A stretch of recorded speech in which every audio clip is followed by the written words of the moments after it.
రామోజీరావు గారు white collar criminal అని ఆయన నేరగాడని మేము చెప్తున్నాం.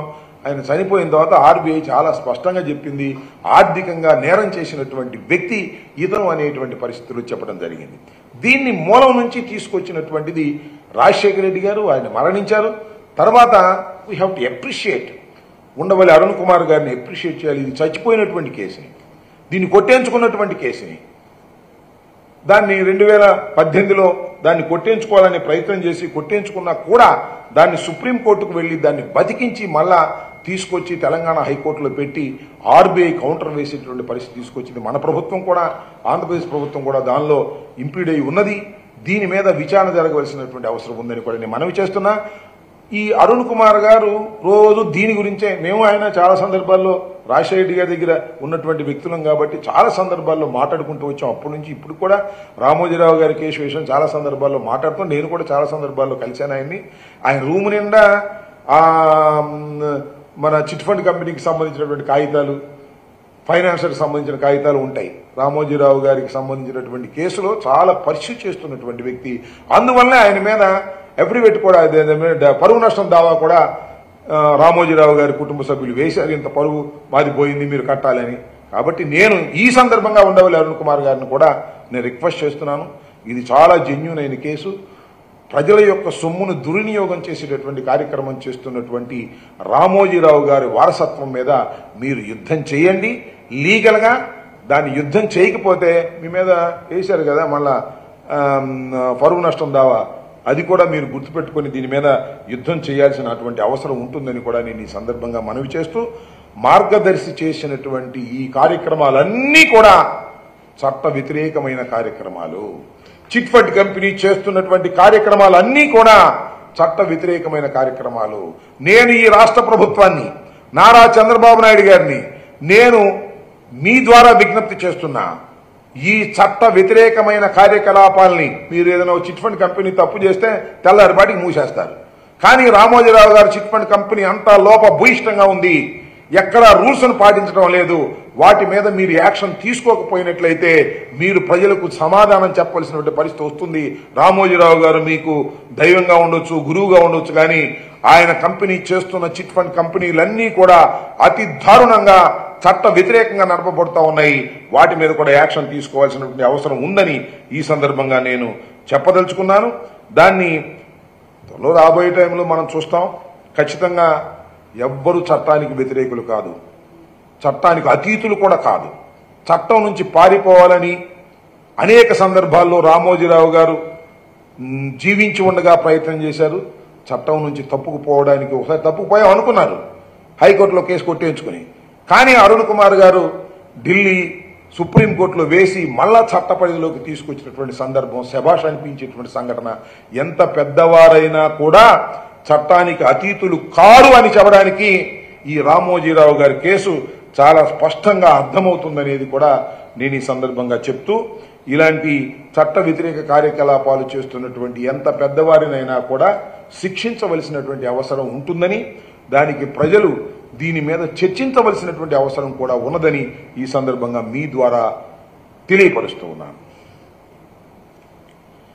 ఇంకా ఇంకొక అంశం గురించి కూడా మీతో మాట్లాడాలి. మనం చూసాం రాజమండ్రిలో R&R ఆఫీసులో కాగితాలు తగలేశారంట, ఫైల్స్ తగలేశారు. చాలా గందరగోళం జరిగింది. చాలా స్కామ్ నుంచి బయటపడటం కోసం ఇవన్నీ కూడా తగలేసేటటువంటి కార్యక్రమం చేశారు. అసలు స్కామ్ అంటే ఇది రామోజీరావు గారి స్కామ్, అది వేరే విషయం అనుకోండి. ఇంత పెద్ద స్కామ్ నాకు తెలిసి భారతదేశంలో ఎక్కడా లేదు. అంత పెద్ద స్కామ్ రామోజీరావు గారు 50 సంవత్సరాల నుంచి చేస్తూనే ఉన్నాడు. కాగితాలు తగలేయంగానే దానిలో ఒక పెద్ద స్కామ్ ఉందంట. ఎమ్మటే వచ్చారు అందరూ కూడా, ఆర్డీఓలు, కలెక్టర్లు, గిలెక్టర్లు అందరూ వచ్చేసి ఏదో చెప్పారు, చూసుకున్నాను. నేను మనవి చేస్తున్నా, ఏంది ఫైల్స్ గొడవ? మన కరకట్ట మీద ఫైల్ తగలేశారు మొన్న, అది కూడా ఏదో గందరగోళం అయిపోయింది.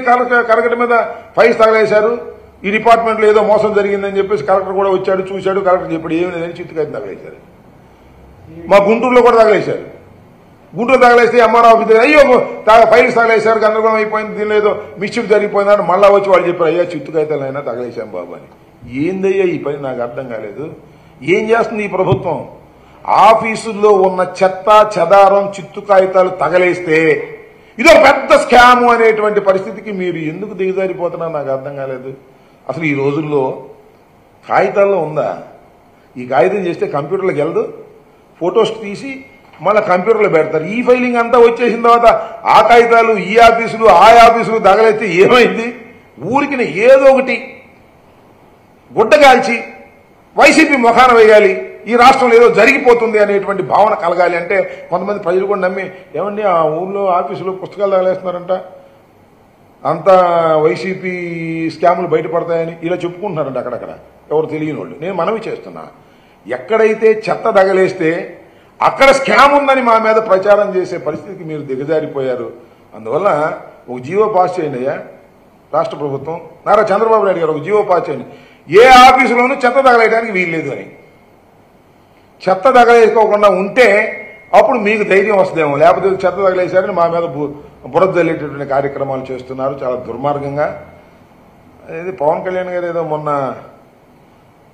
పిఠాపురంలో చెత్త నుంచి సంపద సృష్టిస్తామన్నాడు అన్నాడా? ఇది ఇప్పుడు పాతదే పాపం. కొత్తగా పవన్ కళ్యాణ్ గారు కొత్తగా రాజకీయాల్లోకి వచ్చారు కాబట్టి, ఆయన ఉప ముఖ్యమంత్రి అయ్యాడు కాబట్టి ఆయనకి ఇప్పుడు ఈ మధ్యన అది అర్థం, చెత్త నుంచి సంపద సృష్టించడం అనేది. చంద్రబాబు ఎప్పటి నుంచో చెప్పాడు చెత్త నుంచి సంపద సృష్టిస్తామని, ఏం సృష్టించలేదు, అది వేరే విషయం. ఇప్పుడు చెత్త నుంచి సంపద కాదు కానీ చెత్త తగలేస్తే దాని నుంచి స్కాములు సృష్టించాలని ప్రయత్నం చేస్తారు. ఆయన మీకు దండం పెడతాను, స్కాములు చెత్త తగలేస్తే దొరకవు, పట్టుకుంటే దొరుకుతాయి. ఇది గిట్ట పట్టుకుంటే మేమేమి స్కాములు చేయలేదు, మా మీద స్కాములు రుద్దాలని మీరు ప్రయత్నం చేస్తున్నారు. అనేక మంది ఎమ్మెల్యేలని నాయకుల్ని అరెస్ట్ చేసే కార్యక్రమం చేస్తున్నారు. చేసుకోండి, మేమేమి భయపడము, చట్టం ఉంది, చట్ట ప్రకారమే ముందుకు వెళ్తాం తప్ప మేము దేనికి భయపడే వాళ్ళం కాదు.